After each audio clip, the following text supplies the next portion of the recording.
Viva! O meu nome é Samuel Lourenço.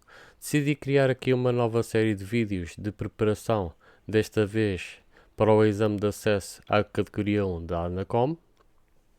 Portanto, eu estou aqui no site da ANACOM, mais especificamente na página onde estão localizadas as perguntas de exemplo para os diversos exames. E eu vou então resolver aqui as questões de categoria 1.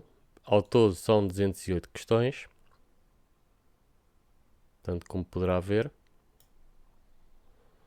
E eu vou então resolver estas questões ao longo de 8 vídeos. Portanto, cada vídeo vai ter então uma média de 26 questões. Começando então pela pergunta número 1. No que respeita às leis de Kirchhoff, qual das seguintes afirmações é verdadeira? Resposta A. Existem duas leis, a lei dos nós e a lei das malhas. Resposta B. Existem três leis, a lei dos nós, a lei das redes e a lei das malhas. Resposta C. Existem duas leis, a lei das redes e a lei das fontes. E a resposta D. Nenhuma das afirmações está correta. Portanto, a resposta correta é A. São duas leis. Portanto, existe a lei dos nós e a lei das malhas. Portanto, a lei dos nós é chamada também da lei das correntes. Portanto, é a primeira lei de Kirchhoff. E a lei das malhas é chamada, por vezes, também a lei das tensões. Portanto, e esta é a segunda lei de Kirchhoff. Portanto, esta resposta pode ser encontrada, por exemplo, aqui nesta página do Wikipedia.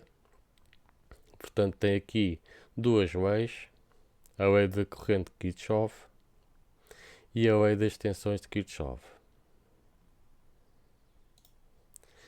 Pergunta número 2. A lei das malhas de Kirchhoff também se designa por A. Lei das potências. B. Lei das tensões. C. A lei das correntes. E D. A lei das resistências.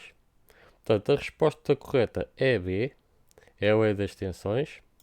Portanto, esta é a segunda lei de Kirchhoff.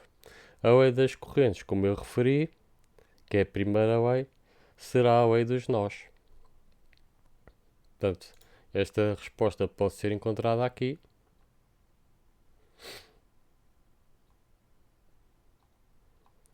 Portanto, isto é a lei das correntes. E aqui está a lei das tensões ou a lei das malhas. Pergunta número 3. Num circuito em paralelo, como se relaciona a corrente total com a corrente individual em cada uma das ramificações do referido circuito? Resposta A. A corrente total é igual ao valor médio das correntes nas várias ramificações. Resposta B. A corrente total diminui à medida que as ramificações paralelas vão sendo adicionadas ao circuito. Resposta C. A corrente total é igual à soma das correntes das várias ramificações. E resposta D. A corrente total é igual à soma do inverso de cada queda individual de tensão. Portanto, a resposta correta é a C. A corrente total é igual à soma das correntes nas várias ramificações. Portanto, esta é a única que faz sentido. Portanto, a A, B e a D simplesmente não fazem sentido. Porque as correntes tendem-se a somar, portanto, ao longo das várias ramificações. Então, a corrente total vai corresponder à soma de todas as correntes que estão envolvidas no circuito. Pergunta número 4. Uma gaiola de Faraday A. Constitui uma proteção eficaz relativamente a campos eletromagnéticos. B. Constitui uma proteção eficaz relativamente a ondas sonoras. C. Constitui uma proteção eficaz relativamente a sismos. E D. Nenhuma das respostas anteriores está correta. Portanto, a resposta correta é A. Constitui uma proteção eficaz relativamente a campos eletromagnéticos. Portanto, basicamente, uma gaiola de Faraday é como se fosse um contentor, digamos assim, ou uma caixa. Portanto, uma caixa que é feita de metal, pode ser uma grelha metálica ou pode ser constituída por chapas metálicas. Portanto, dependendo do tipo de campos eletromagnéticos, ou melhor dizendo, da frequência que se quer bloquear. E basicamente essa caixa constitui uma blindagem contra campos eletromagnéticos, não deixando portanto, ser atravessada por campos eletromagnéticos que venham do interior ou do exterior. Pergunta número 5. De uma forma geral, qual das seguintes linhas de transmissão possui a melhor blindagem a campos eletromagnéticos? Resposta A, cabo coaxial. Resposta B, PLC, Power Line Communications. Resposta C, par telefónico. E resposta D, todas possuem blindagem. Portanto, aqui a resposta correta é a A, cabo coaxial. Portanto, é a melhor linha de transmissão que possui a melhor blindagem. PLC, portanto, isto é uma linha de transmissão que utiliza a rede elétrica, não tem qualquer blindagem. O par telefónico não possui uma blindagem propriamente dita. A única medida de proteção é constituída pelo facto de ser um par entrançado. E, portanto, aqui a resposta correta é mesmo a A. Pergunta número 6. Qual das expressões define a efetividade da blindagem S para campos elétricos, sendo a I a intensidade do campo elétrico incidente e a T a intensidade do campo elétrico transmitido através da blindagem? A resposta A, S igual a 20 mais logaritmo de EI sobre ET. A resposta B, S 1 menos logaritmo de EI sobre ET. A resposta C, S igual a 20 vezes o logaritmo de EI sobre ET. E a resposta D, S é igual a 20 menos o logaritmo de EI sobre ET. Portanto, a resposta correta aqui é C. S igual a 20 vezes o logaritmo de EI sobre ET. Portanto, sendo que EI é o campo incidente e ET é o campo transmitido através da blindagem. Portanto, esta resposta faz sentido porque esta forma que está aqui é muito semelhante à fórmula da atenuação, tanto quando expressa em decibéis. Portanto, se nós substituíssemos aí pela tensão incidente e a T pela tensão que se vê à saída, portanto pela amplitude que se vê à saída do atenuador, teríamos exatamente aqui a fórmula da atenuação. Pergunta número 7. Qual das seguintes afirmações está correta? Resposta A. A ionosfera constitui uma blindagem à volta da Terra a campos eletromagnéticos apenas para radiação óptica. Resposta B. A ionosfera constitui uma blindagem à volta da Terra a campos eletromagnéticos apenas acima de 1 GHz. Resposta C. A ionosfera constitui uma blindagem à volta da Terra a campos eletromagnéticos em todas as frequências. E a resposta D. A ionosfera constitui uma blindagem à volta da Terra a campos eletromagnéticos em determinadas frequências. A resposta correta aqui é a D. A ionosfera constitui uma blindagem à volta da Terra a campos eletromagnéticos em determinadas frequências. Portanto, a resposta A não faz sentido. Isto porquê? Pelo facto de nós conseguirmos ver o Sol e as estrelas. Portanto, e a resposta C também não, porque se nós vemos a radiação óptica também não constitui uma blindagem à volta da Terra a campos eletromagnéticos em todas as frequências, porque a luz também é a radiação eletromagnética, e a B também não é verdade. Pergunta número 8. Quais são os efeitos da blindagem sobre os campos magnéticos? Resposta A. Reflexão e absorção. Resposta B. Reflexão e efeito de túnel. Resposta C. Absorção e efeito de túnel. E resposta D. Reflexão e aumento da velocidade de propagação. Portanto, a resposta correta é a A. Reflexão e absorção. Portanto, isto também é verdade sobre os campos elétricos. Pergunta número 9. Qual o equipamento mais adequado para efetuar a medição da diferença de fase entre dois sinais sinusoidais? Resposta A. Watímetro. Resposta B. Osciloscópio. Resposta C. Frequencímetro. E resposta D. Medidor de onda estacionária. Portanto, a resposta correta aqui é B, é o osciloscópio. Portanto, o osciloscópio permite-nos ver a diferença de fase em tempo real entre dois sinais. Pergunta número 10. Como se designam as figuras que representam no osciloscópio a relação de fase entre dois sinais sinusoidais? Resposta A. Figuras de Lissajous. Resposta B. Figuras de Dirac. Resposta C. Figuras de mérito. E resposta D. Figuras de Watt.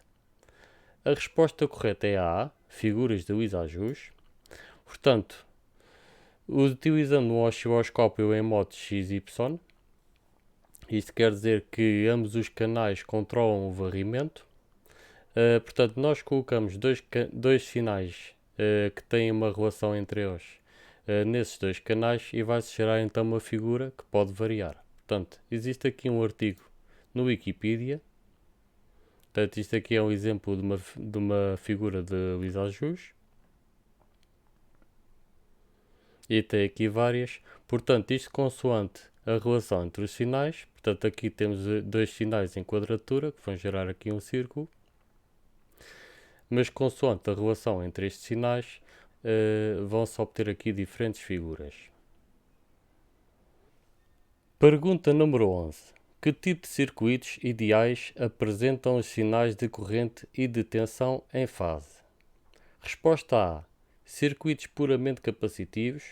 Resposta B. Circuitos puramente resistivos. Resposta C. Circuitos puramente indutivos. E resposta D.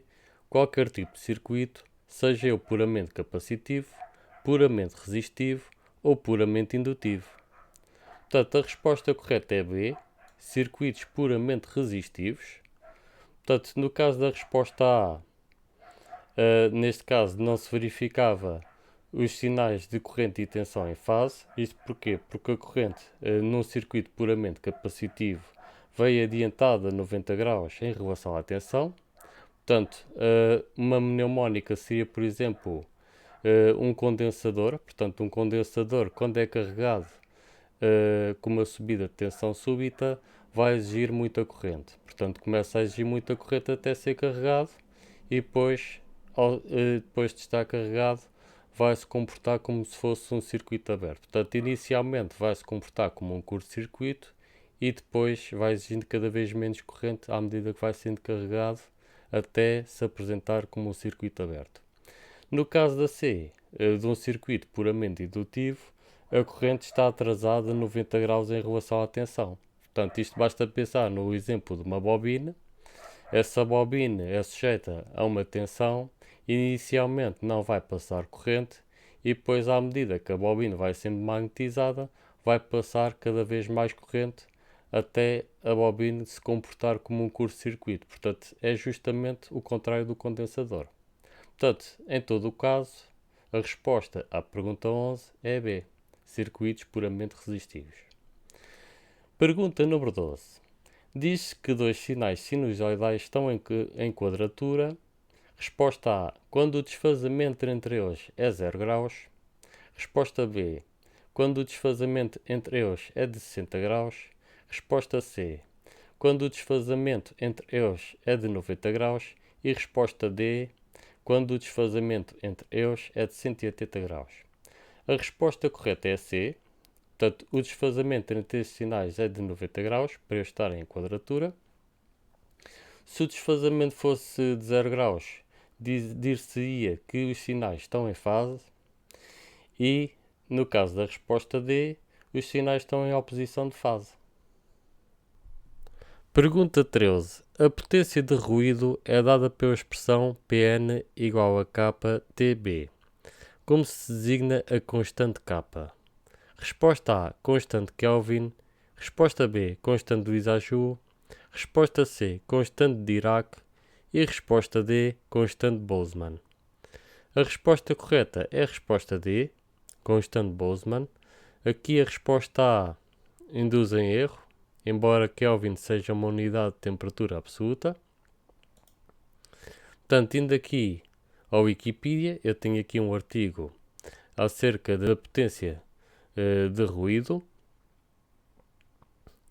E este artigo dá-nos a seguinte expressão: NP, que é a potência de ruído, igual a KB, que é a constante Boltzmann, vezes o T maiúsculo, que é a temperatura absoluta do sistema, vezes o B maiúsculo, que é a largura de banda do sistema.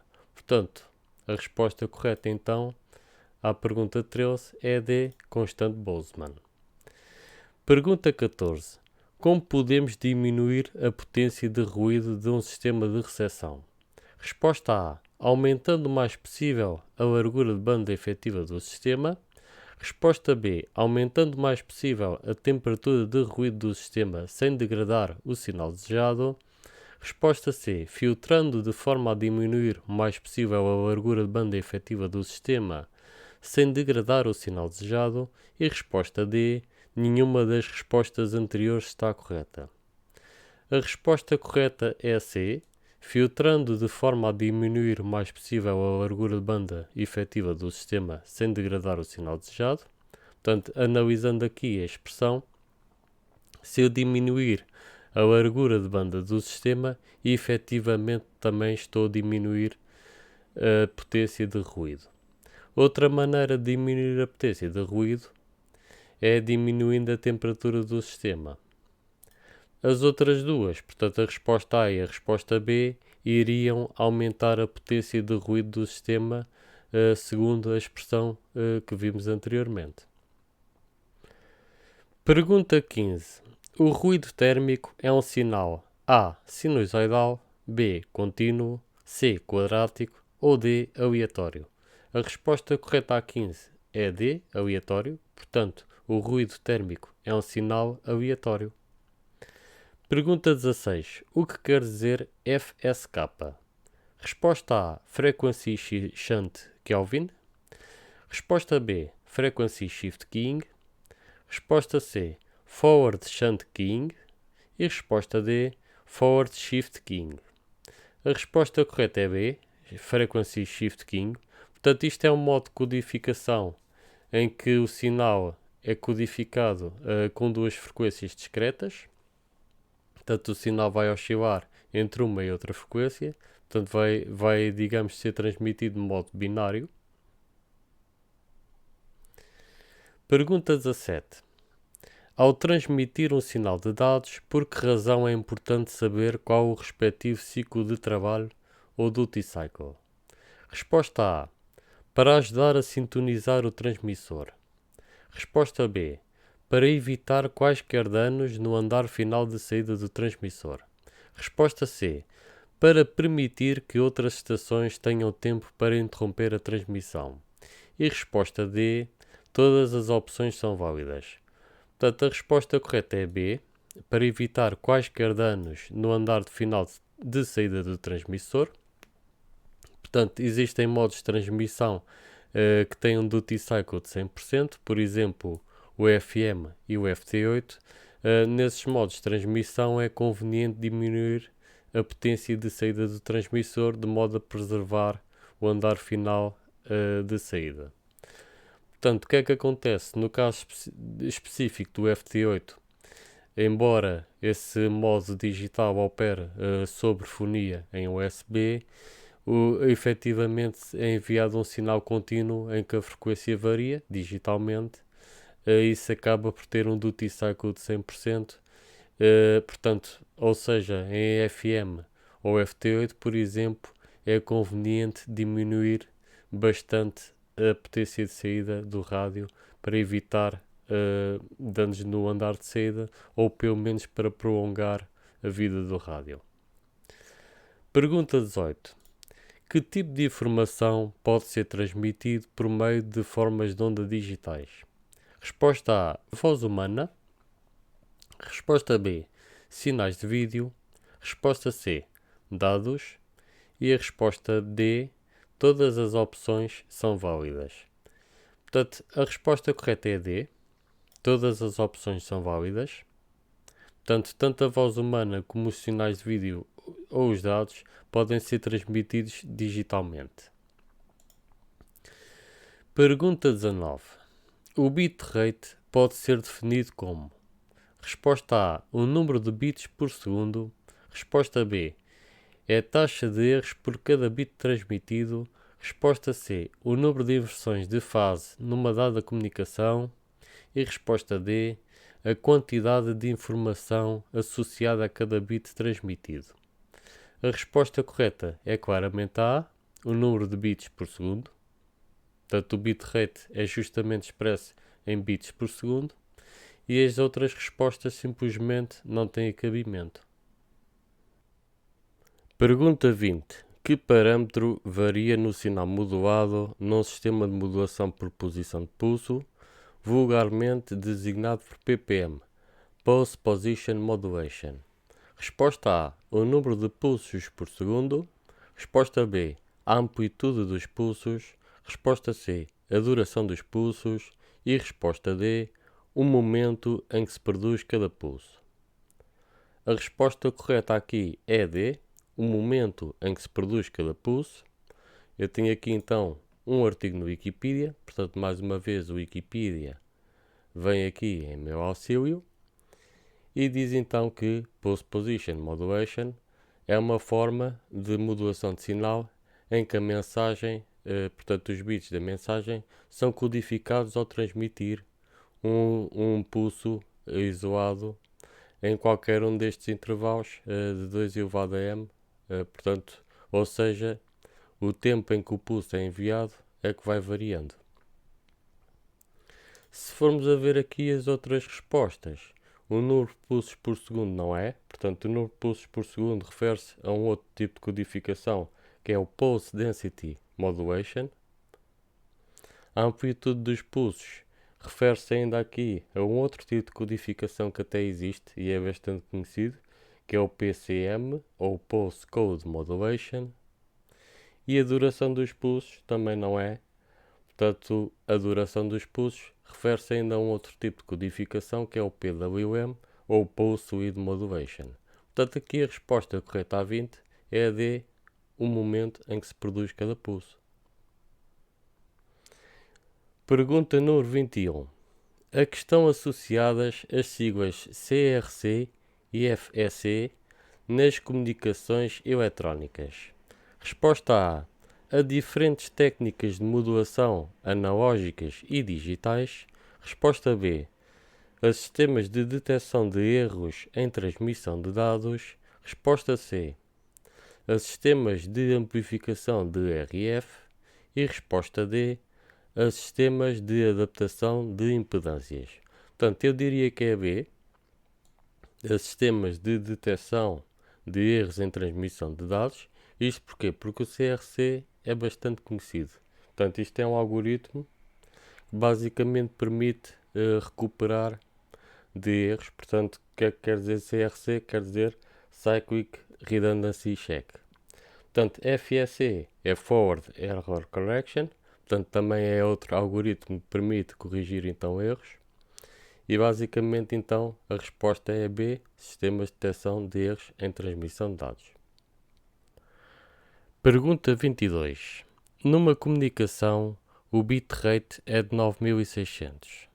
Sabendo que o baud rate é de 4800, qual o número de bits por símbolo ou palavra? Portanto, cada símbolo ou palavra é um conjunto de bits com um comprimento fixo. Portanto, como diz no enunciado. Resposta A, 2. Resposta B, 4. Resposta C, 8. E resposta D, 16. Portanto, no enunciado é-nos dado que o bitrate é de 9600 e que o baud rate corresponde a metade desse valor, ou seja, 4800. Portanto, é possível inferir logo que cada baud ou cada símbolo ou palavra corresponde a 2 bits. Portanto, isto pela relação. Portanto, aqui a resposta correta é A, 2 bits por símbolo ou palavra. Pergunta 23. Qual das afirmações está correta? Resposta A. De uma forma geral e para um dado tipo de comunicação, quanto maior o bitrate, menor é a largura de faixa necessária. B. De uma forma geral e para um dado tipo de comunicação, quanto maior o bitrate, maior é a largura de faixa necessária. Resposta C. De uma forma geral e para um dado tipo de comunicação, A largura de faixa necessária não depende do bitrate. E resposta D.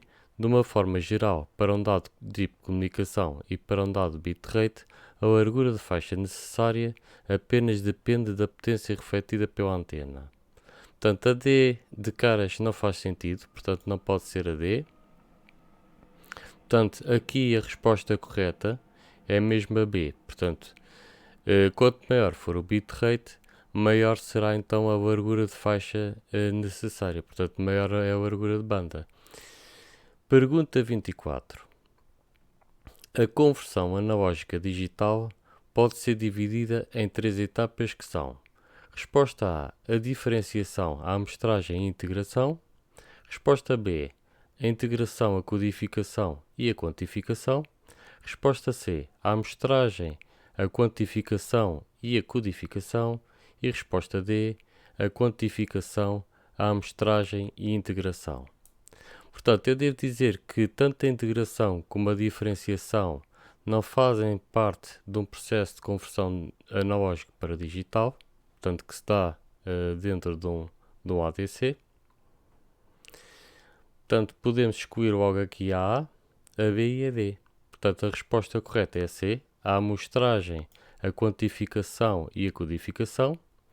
Portanto, estes 3 processos no ADC dão-se praticamente em simultâneo, sendo que a amostragem é a aquisição do sinal, a quantificação é a comparação desse sinal com quantidades fixas dentro do ADC, portanto quantidades de referência. Normalmente o ADC há de ter uma tensão de referência e depois, consoante a resolução, é possível ter mais quantidades discretas que o ADC pode então codificar. Depois dessa quantificação é feita a codificação, ou seja, a quantidade, depois de ser achada, a quantidade mais próxima ao sinal amostrado, essa quantidade vai ser convertida a um determinado código binário. Portanto, essa é então a codificação. Pergunta 25. O teorema de Nyquist, ou da amostragem, estabelece que: resposta A frequência da amostragem deve ser no mínimo igual à maior frequência associada ao sinal amostrado. Resposta B. A frequência da amostragem deve ser no mínimo ou o dobro da maior frequência associada ao sinal amostrado. Resposta C. A frequência da amostragem deve ser no mínimo 4 vezes superior à maior frequência associada ao sinal amostrado. E resposta D. A frequência da amostragem deve ser no mínimo 10 vezes superior à maior frequência associada ao sinal amostrado. A resposta correta aqui é B. A frequência da amostragem deve ser no mínimo o dobro da maior frequência associada ao sinal amostrado. Portanto, eu, para exemplificar o teorema de Nyquist, vou então fazer aqui um desenho de uma forma de onda sinusoidal. Portanto, isto é o sinal que eu quero mostrar. E se eu fizesse a amostragem, portanto, à mesma frequência do sinal mostrado, estaria a mostrar aqui, por exemplo, não vou pôr aqui o ponto mais alto, vou pôr aqui o segundo ponto mais alto, talvez. Portanto, estaria aqui a mostrar, o que interessa é que eu estaria a mostrar o sinal sempre na mesma amplitude. Portanto, eu, após a reconstrução do sinal, o que eu obteria era, portanto, um sinal contínuo, portanto, que não corresponderia ao sinal real. Se eu, por exemplo, para mostrar este sinal ao dobro da frequência, portanto, eu vou reconstruir então o sinal e obtenho uma coisa mais deste género. Portanto, eu propositadamente não mostrei aqui o sinal nos pontos mais altos ou mais baixos do sinal, propositadamente, porque essa nem sempre é, digamos, nem sempre é aquilo que acontece na vida real. O ideal seria a mostrar este sinal nos pontos mais altos e mais baixos e aí teria uma reconstrução perfeita, mas aqui já tenho uma reconstrução bastante próxima do que é este sinal. Portanto, isto também seria no pior caso.